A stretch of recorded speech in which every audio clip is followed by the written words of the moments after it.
This is an interesting paper that I found here that came out a few years ago actually, but I thought it's worth reporting because it takes a slightly different approach, providing decent living with minimum energy, a global scenario.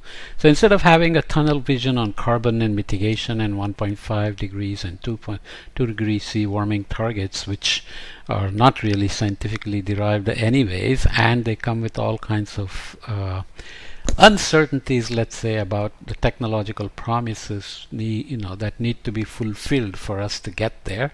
So can we instead start focusing on some level of minimum decent living for all, and then minimize energy for accomplishing that? You don't necessarily create a new set of pathways, but you create a new paradigm which may lead to different set of actions.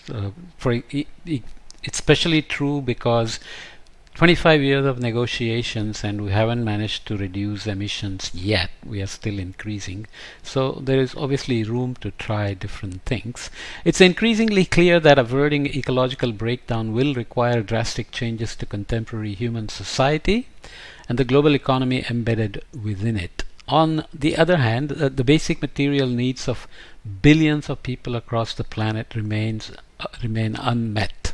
Here we develop a simple bottom-up model to estimate a practical minimal threshold for a final energy consumption required to provide decent material livings to the entire global population. We'll see what final energy means. We find that global final energy consumption, let me get the pointer up.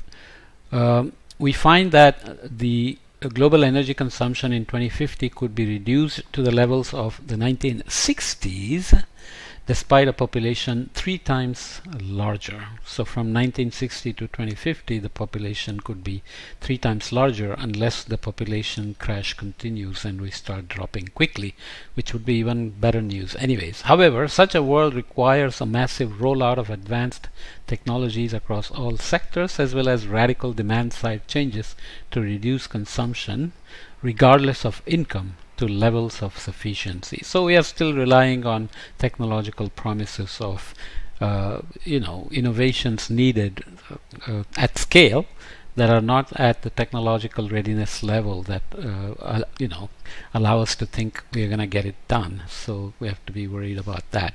Sufficiency is, however, far more materially generous in our model than what those opposed to strong reductions in consumption often assume.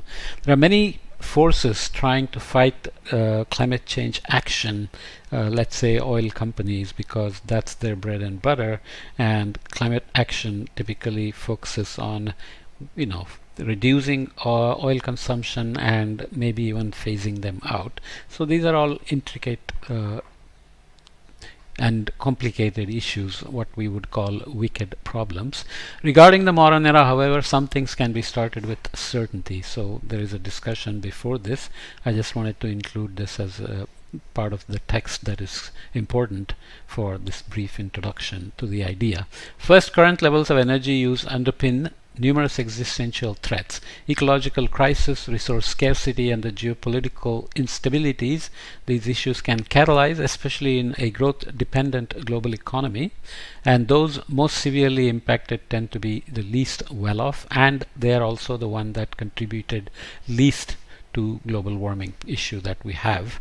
Second, while immense improvements in energy efficiency have occurred throughout the Industrial Revolution, these largely serve to boost productivity and enable further growth consumption. Global energy use has thus risen consistently, with the exception of financial crisis, whose effects soon wear off. So they're temporary blips and then we are back to the races. And global pandemics, which also created a slowdown and emission reduction, but we are right back to where we were and heading up into the roof, into the sky, the long-term impacts of which are yet to be seen. In countries where economic activity appears to have been decoupled from energy use, this normally turns out to be an artifact of accounting conventions. Many countries are beginning to claim that they are reducing actual emissions and not just emission intensity of GDPs, but there are some fancy footwork involved there in terms of accounting conventions, namely production-based methods which ignore offshoring of production and imported goods. So if USA is reducing its emissions but importing everything from China, then where is the emission counted for the consumption of material that's being produced in China? Emissions are happening in China. So we have to worry about these. Finally, the drastic increase in society's energy use seen in recent decades have beyond a certain point had no benefit for the well-being of their populations. Social returns on energy consumption per capita become increasingly marginal. So you are consuming more and more energy for goods and materials that are not adding so much to the social returns. There's a definition for that. Some countries thus achieve high social outcomes with far lower energy consumption than others, but none currently manage to achieve high social outcomes while staying within planetary boundaries. We have discussed planetary boundaries elsewhere, where you look at carbon, ozone, nitrogen, etc., to see what are the safe limits within which we can function and where we are beginning to cross those boundaries or accelerating towards crossing those boundaries. So some tables: inventory of prerequisites for decent living standards, derived from this paper, broken down into key material requirements and services. The final column indicates where we implement regional variations in models and gives a brief explanation.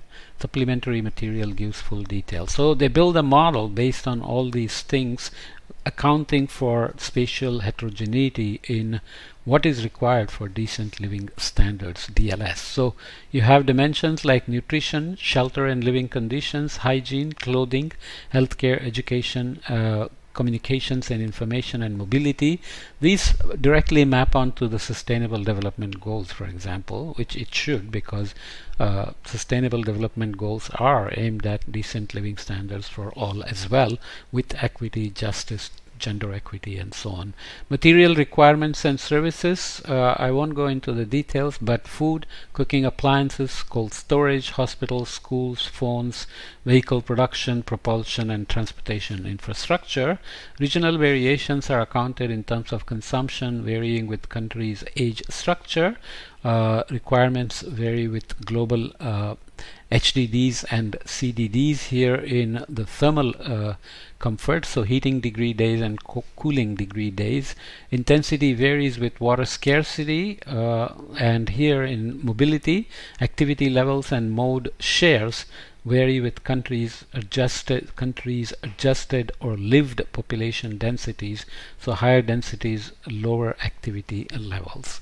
You can read the details if you want. I just want to give you a sense of how, coming from this angle of using minimum energy while giving decent living for all, brings us to a set of choices that are not directly mapping onto the mitigation focus or tunnel vision on carbon, as many people would refer to. Two types of energy. So final energy that we mentioned is in this context. Our choice to consider final energy is novel but essential. Final energy better reflects the energy requirements of society and economic activity. Economic growth has to map onto adaptation for most developing countries, for example, and mitigation has to work as well in terms of global reductions in emissions and warming. Primary energy assumes a portfolio of existing energy sources whose losses during conversion into final energy, like coal into electricity or oil into gasoline, are included in total consumption. However, renewable energy sources like solar and wind have no primary energy equivalent, and this means arbitrary assumptions are often made when comparing them to fossil fuels. Such misleading comparisons can leave fossil fuels appearing to outperform renewables, just in terms of hiding the subsidies and market penetrations, established infrastructure to rely on fossil fuels rather than renewables, etc. These issues are avoided by focusing on final energy. So here is a table of inventory of the prerequisites for decent living standards alongside activity levels and direct and indirect energy intensities of products, supply chains, and infrastructure. Numbers are rounded and presented as ranges where there are variations between countries or sub-activities, for example, different transport modes, approximate percentage increases for higher demand and less advanced technology. So HD and LAT. We'll look at the scenarios in a minute. That's where these terminologies come from, on how they build future scenarios. They include it where possible, but these cannot always be summarized in this high-level format. Full details can be found in the supplementary material. So here is the decent living standards, dimensions and services, activity levels, default levels, and higher demand, and default versus default, direct and indirect, and less advanced technologies, which correspond to efficiency factors and so on. So again, we have nutrition, shelter and living, hygiene, clothing, communication and information, mobility, with some details inside like food, cooking appliances and cold storage. So there are all these values which I won't go into. So you can see that less advanced technologies have so here, assuming 10 meters squared of living space per capita plus 20 meters squared of communal space per house, with the latter divided by 4, we get 15 meters squared per capita overall of area. So it's a kind of simplification. So you can see the percentage differences going from higher demand to less advanced technologies, and in each case there are different numbers. You can follow up on these. So scenarios are basically we are most interested in our lowest energy consumption scenario, so decent living energy DLE, but also consider 3 others. One with increased but still relatively low demand, so that's higher demand, not the highest demand. One without same technological ambition, so less advanced technology, and one with these rolled back assumptions combined, so higher demand and lower less advanced technologies. Sorry, our wording here is chosen carefully. All of these scenarios, HDLAT included, can be considered to be ambitious in terms of wanting to hit the decent living standards. So some numbers here. You are looking here at GDP pegged to 2011 in terms of dollars of purchasing power parity per capita. So purchasing power parity basically accounts for conversions of currencies and so on when you compare different countries, etc. So final energy in gigajoules per capita.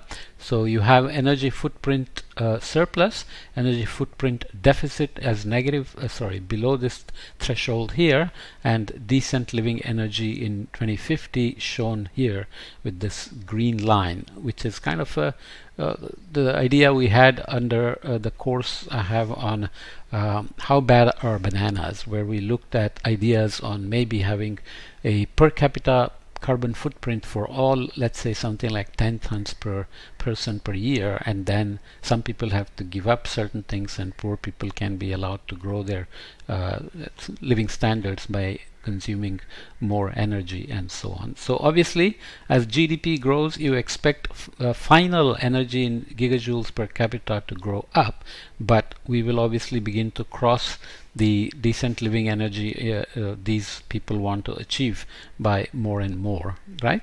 So this is global final energy use in exajoules. So we are looking at time now going out to 2050. So there are various standards from other people here. So this is low energy demand, and this is current DLE estimate. So that's decent living energy that we mentioned before. So the IEA current standards head up to here in terms of global final energy use in exajoules. IEA stated policies and sustainable development scenarios bring it down, but this paper would argue that decent living energy standards with the current model they are proposing would bring us down to here, which is obviously a massive reduction in emissions while also aiming for decent living for all. Okay, so decent living energy in gigajoules per capita, looking at global, Rwanda, Uruguay and Kyrgyzstan. So we are looking at various portfolio items that we used as decent living necessities: food, cooking appliances, cold storage, house construction, water supply, clothes, including their washing, hospitals, computers, communication networks and data, vehicles, transportation, infrastructure, and so on. So there are details here in terms of dashed lines indicating the global means, and our global mean, minimum, and maximum are also shown here, going from 13 to 18.4 gigajoules per capita. I'm rushing through this a little bit because these are ideas. It's not clear whether all the technologies needed to achieve this will be in place by 2050, and how we bring about behavioral change. That's a big item, right? That cannot be just modeled away, because the high consuming rich communities have to give up a lot to keep at this global decent living energy levels. So nonetheless, these are important exercises. So final energy use in gigajoules per capita in terms of decent living energy, high demand, less advanced technologies, and their combinations. So you can see that this is similar to the IPCC scenarios, but focused now bottom up on decent living for all. So just, you know, it's a good metrics to track, and all of these should map onto sustainable development goals, even though the authors don't worry about it here, because they are still focusing on energy consumption and translating that to obviously emissions, without saying so much where the energy will actually come from. That's something to remember as well, or mentioning carbon capture and sequestration as additional factors to reduce the impacts of energy sources and consumption on overall emissions. To finish more positively, however, a comparison of our estimate of the energy required for decent living with projections of the energy supplied by non-fossil sources offers grounds for optimism. Currently, only 17% of the global final energy consumption is from non-fossil fuel sources, but remember, this paper is from 2020. But in absolute terms, this is nearly 70 exajoules, and hence nearly 50% of our decent living energy estimate for 2050 of 149 exajoules. So they are worrying about how much energy and material needs will be needed to achieve this decent living standards for all. Indeed, by 2050, even in the IEA's stated policy scenario, 130 exajoules of final energy is provided by non-fossil based sources, very close to the DLE's requirement of 149 exajoules. I've discussed the IEA scenarios elsewhere that you can look up. That non-fossil energy sources could meet our DLE requirements even under business as usual is highly significant. So they are somehow imagining technologies and energy sources where we continue with stated policies, NDCs, and policies that will not be very aggressive, or reductions in fossil fuels that will not be very aggressive. They still imagine DLE goals will be met. Overall then, the present work is consistent with long-standing arguments that economic and socio-political changes necessary to address the magnitude of present ecological challenges are enormous, while the technological solutions already exist. What we add is that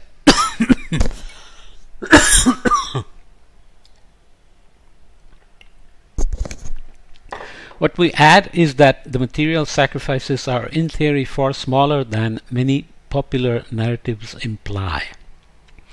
The fact is, material sacrifices will be needed. That requires behavioral changes, and we have very little clue on how to bring that about. And quite the opposite is true for the 4 billion currently living in poverty, that is on less than $7.40 per purchasing power parity per day back in 2019 when this was published, for whom life could conceivably be substantially improved.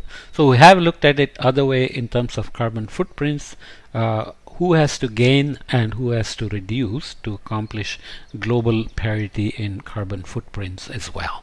So there are many ways to look at it. The advantage of this study is that they are focusing on the needs, material needs, to achieve decent living standards for all, while keeping in mind what we need for accomplishing global warming targets. Okay, let me leave it here.